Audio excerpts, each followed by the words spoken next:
লেখক নুৰুল হুছেইনৰ গ্ৰন্থ জীৱন জিন্দাবাদ উন্মোচন আজিৰ এই পবিত্ৰ দিনটোত যোৰহাটৰ আছিয়ানা ভৱনৰ সভাগৃহত অনুষ্ঠিত হয় এখন বিশেষ অনুষ্ঠান। এই অনুষ্ঠানত উন্মোচন কৰা হয় বিশিষ্ট শিক্ষাবিদ, কবি, লেখক আৰু সমালোচক নুৰুল হুছেইনৰ নতুন গ্ৰন্থ জীৱন জিন্দাবাদ। আজিৰ এই গ্ৰন্থখন উন্মোচন কৰে খ্যাতনামা সাহিত্যিক ৰমানন্দন বৰাই। আজিৰ এই অনুষ্ঠানটি পৰিচালনা কৰে ডিব্ৰুগড় বিশ্ববিদ্যালয়ৰ ৰাজনীতি বিজ্ঞানৰ বিভাগৰ অৱসৰপ্ৰাপ্ত অধ্যাপক ডক্টৰ আদিল উল ইয়াছিনে আৰু এই অনুষ্ঠানটি আঁত ধৰে শিক্ষয়িত্ৰী জুনমণি গগৈয়ে। লেখক নুৰুল হুছেইনে বহু বছৰ ধৰি সাহিত্যৰ ক্ষেত্ৰত আগবঢ়াই অহা অৱদানৰ বিষয়ে আলোচনাত স্থান পায়। তেওঁ ইংৰাজী ভাষাত প্ৰায় 12খন গ্ৰন্থ অনুবাদ কৰাৰ লগতে নিজে বহু কবিতা আৰু প্ৰবন্ধ ৰচনা কৰিছে। 1970 চনৰ পৰা তেওঁ প্ৰবন্ধ লিখি আহিছে বুলি সভাত উল্লেখ কৰা হয়। তেওঁৰ সাহিত্যিক যাত্ৰা আছিল গভীৰ আৰু বৈচিত্ৰ্যময়। নকছাৰী উচ্চতৰ মাধ্যমিক বিদ্যালয়ৰ সহ প্ৰধান শিক্ষক হিচাপে তেওঁ অৱসৰ গ্ৰহণ কৰিছিল, কিন্তু অৱসৰৰ পাছতো সাহিত্য আৰু শিক্ষাৰ ক্ষেত্ৰত সক্ৰিয়ভাৱে জড়িত হৈ আছে। এই অনুষ্ঠানত সুশীল লাহনে এক সুন্দৰ সংগীতৰ লগতে গছৰ পাতে সংগীতৰ লহৰে পৰিৱেশ জীপাল কৰি তোলে। উল্লেখযোগ্য যে উক্ত অনুষ্ঠানত লেখক দীপেন কাকতিয়ে বক্তৃতা দিয়া লগতে সাহিত্যিক পৰিসৰত নুৰুল হুছেইনৰ অৱদানক উজ্জ্বল কৰি তোলে। সভাখনত অংশগ্ৰহণ কৰে লেখকৰ বহু আগৰ ছাত্ৰ-ছাত্ৰী, সাহিত্য অনুৰাগী তথা যোৰহাটৰ বহু বিশিষ্ট ব্যক্তি। জীৱন জিন্দাবাদ গ্ৰন্থখন নতুন প্ৰজন্মৰ বাবে জীৱনৰ প্ৰতি এক আশাবাদী দৃষ্টিভংগী আগবঢ়াব বুলি বহুতে মত প্ৰকাশ কৰে।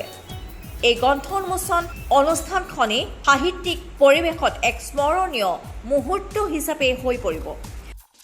15-16 বছৰীয়া ছাত্ৰৰ দৰে লাগিছে আৰু তেওঁলোকৰ উপস্থিতিয়ে মোক যথেষ্ট উৎসাহিত কৰিছে, অনুপ্ৰাণিত কৰিছে। আৰু মই লিখিবলৈ আৰম্ভ কৰিছিলোঁ, মই প্ৰথমতে কবিতাৰে সাহিত্যৰ বৰ্ণিল পথাৰখনত খোজ পেলাবলৈ প্ৰয়াস কৰিছিলোঁ আৰু তেনেকৈ 2খন কবিতা পুথি মোৰ প্ৰকাশ হৈ ওলাল। এখনৰ নাম নিচন্দ সুৰভিত নিৰ্যাস, আনখনৰ নাম ভাৱ এটাই নাচিছে কলিজাত। এই 2খন প্ৰকাশ হ'ল আৰু মই 74 বছৰ বয়সত মোৰ মনত ভাৱ এটা খেলালে মই কিয় প্ৰবন্ধ লিখিব নোৱাৰিম। পাঠকে বিভিন্ন বিষয়ে জানিব পাৰিব। বিশেষকৈ মই অসমীয়া ভাষাৰ ওপৰত বেছি গুৰুত্ব দিছোঁ, যাতে আমাৰ নিজৰ পৰিচয়টো, ভাষাই আমাৰ পৰিচয়। এটা জাতিৰ পৰিচয় ভাষাটোৰে হয়, ধৰ্মৰে নহয়। গতিকে আমাৰ পৰিচয়টো যাতে আমাৰ নেহেৰায়, আমাৰ ছাত্ৰ ছাত্ৰীসকলে ইংৰাজীৰ লগতো অসমীয়া ভাষাটো ভালকৈ জানে, সেইটো মই বিচাৰোঁ আৰু সেই বিষয়ে মই কিতাপত লিখিছোঁ। আৰু লিখিছোঁ যে মানুহৰ জীৱনটো লৈ নিৰাশ হ'ব নালাগে, কোনো জীৱন জিন্দাবাদ বুলি সেইকাৰণে মই লিখিছোঁ যে বহুত মানুহে কিমান কষ্ট কৰি চুচৰি বাগৰি হ'লেও জীয়াই আছে, কিন্তু কিছুমান